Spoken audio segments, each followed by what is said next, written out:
രാഹുൽ മാങ്കൂട്ടത്തിൽ എംഎൽഎയുടെ പാലക്കാട്ടെ ഫ്ളാറ്റിലെ സിസിടിവി ദൃശ്യങ്ങൾ ഡിലീറ്റ് ചെയ്ത നിലയിൽ. രാഹുൽ പാലക്കാട് നിന്ന് കടന്ന ദിവസത്തെ ദൃശ്യങ്ങളാണ് ഡിലീറ്റ് ചെയ്തത്. രാഹുൽ പോയി എന്ന് കരുതുന്ന ചുവന്ന പോളോ കാർ സിനിമാ താരത്തിന്റേതാണ് എന്നാണ് സൂചന. അതിജീവിതയ്ക്കെതിരെ രാഹുൽ മാങ്കൂട്ടത്തിൽ കോടതിയിൽ തെളിവുകളും കൈമാറി.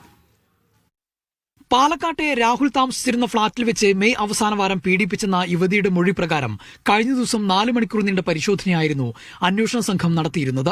എന്നാൽ ആ ദിവസത്തെ സിസിടിവി ദൃശ്യങ്ങൾ ലഭിച്ചിരുന്നില്ല. ഡിവിആർ കസ്റ്റഡിയിലെടുത്ത് നടത്തിയ പരിശോധനയിലാണ് രാഹുൽ പാലക്കാട് നിന്നും പോയ ദിവസത്തെ ദൃശ്യങ്ങൾ ഡിലീറ്റ് ചെയ്തതായി കണ്ടെത്തിയത്. ഫ്ളാറ്റിലെ കെയർടേക്കറെ സ്വാധീനിച്ച് ഡിലീറ്റ് ചെയ്തതാകാമെന്നാണ് നിഗമനം. കെയർടേക്കറെ ഫ്ളാറ്റിലേക്ക് വിളിച്ചു വരുത്തി SIT സംഘം ഇന്ന് വിവരങ്ങൾ ശേഖരിക്കും. രാഹുൽ മാങ്കൂട്ടത്തിന്റെ പേഴ്സണൽ സ്റ്റാഫിനെയും ഡ്രൈവറെയും കഴിഞ്ഞ ദിവസം അന്വേഷണ സംഘം ചോദ്യം ചെയ്തിരുന്നു. ഇതിൽ നിന്നാണ് ചുവന്ന പോളോ കാറിലാണ് രാഹുൽ പോയതെന്ന വിവരം ലഭിച്ചത്. ഈ കാർ ഒരു സിനിമാ താരത്തിന്റേതാണെന്നാണ് സൂചന. അതേസമയം യുവതി സമർപ്പിച്ച ശബ്ദരേഖയിലുള്ളത് രാഹുലിന്റെ തന്നെ സംഭാഷണമാണെന്നാണ് പ്രാഥമിക പരിശോധനാ റിപ്പോർട്ട്. ശബ്ദരേഖയിൽ കൃത്രിമം വന്നിട്ടില്ലെന്നാണ് വിവരം. അതിജീവിതയ്ക്കെതിരെ കൂടുതൽ രേഖകൾ രാഹുൽ മാങ്കൂട്ടത്തിൽ തിരുവനന്തപുരം ജില്ലാ കോടതിയിൽ സമർപ്പിച്ചു. യുവതിയുമായുള്ള ഫോൺ സംഭാഷണങ്ങൾ ഉൾപ്പെടെയാണ് കൈമാറിയത്.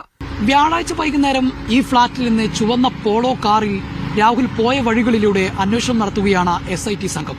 ഇതിനായി ആ പ്രദേശങ്ങളിലെ CCTV ദൃശ്യങ്ങൾ ഉൾപ്പെടെ ശേഖരിച്ചാണ് അന്വേഷണ സംഘം മുന്നോട്ടു പോകുന്നത്. തിരുവനന്തപുരം ബ്യൂറോയ്ക്കൊപ്പം ജംഷീർ കൊടിഞ്ഞി, മീഡിയ 1, പാലക്കാട്.